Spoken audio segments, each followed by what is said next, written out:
తెలంగాణ రాష్ట్రంలో ముఖ్యంగా పట్టణ ప్రాంతాల్లో ఓటింగ్ శాతం చాలా తగ్గి ఉంది. హైదరాబాద్, సికింద్రాబాద్ వంటి నగరాల్లో అయితే 40% మించడం లేదు. దురదృష్టం ఏంటంటే మనకు స్వతంత్రం వచ్చి 75 సంవత్సరాలైనా ఇదివరకు 16 సార్లు పార్లమెంటుకి ఎన్నికలకు మనం ఓటేసినా ఇప్పుడు 17వసారి వేస్తున్నాము. ఇప్పుడు కూడా ప్రజలకు మీరు ఎన్నికల్లో పాల్గొండని చెప్పే దుస్థితి ఏర్పడతా ఉంది. ముఖ్యంగా ఈ యొక్క పోలింగ్ పర్సెంటేజ్ ఇంక్రీజ్ చేయడానికి మన తెలంగాణలో 13వ తేదీ మేకుంది. ఆనాడు హాలిడే డిక్లేర్ చేసినారు. అయితే ఎలక్షన్ కమిషన్ ఇక్కడ కొంచెం అంత చిన్న తప్పు చేసింది.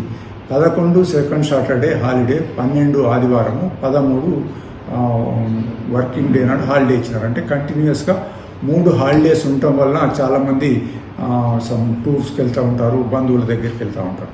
ఇప్పుడు డేట్ ఎట్లా డిక్లేర్ అయింది కాబట్టి ఎలక్షన్ కమిషన్కు ఫోరం ఫర్ గుడ్ గవర్నెన్స్ నుంచి మేము సజెషన్ ఏమి ఇచ్చినామంటే, ఏదైతే హాలిడే డిక్లేర్ చేసినారో ముఖ్యంగా ఐటీ కంపెనీస్, ఫార్మా కంపెనీస్ ఇవన్నీ కూడా వాళ్ళు ఇన్సిస్ట్ చేయాలి, ఒక సర్క్యులర్ ఇష్యూ చేయాలి. ఏమనంటే 13 నాడు మీరు తప్పక ఓటేయాలా, ఓటేసి వచ్చి 14 నాడు మాకు చూపించాలి, అప్పుడే ఇది హాలిడేగా కన్సిడర్ చేస్తాం.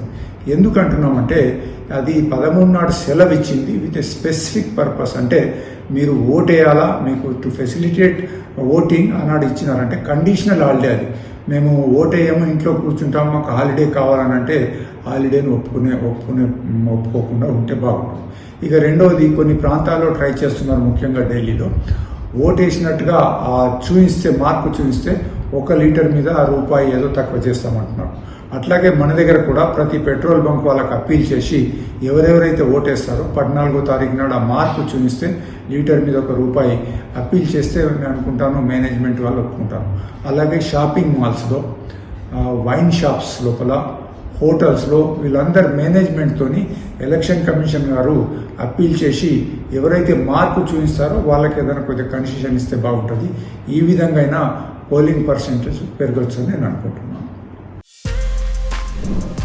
For more videos like this, subscribe Big TV channel.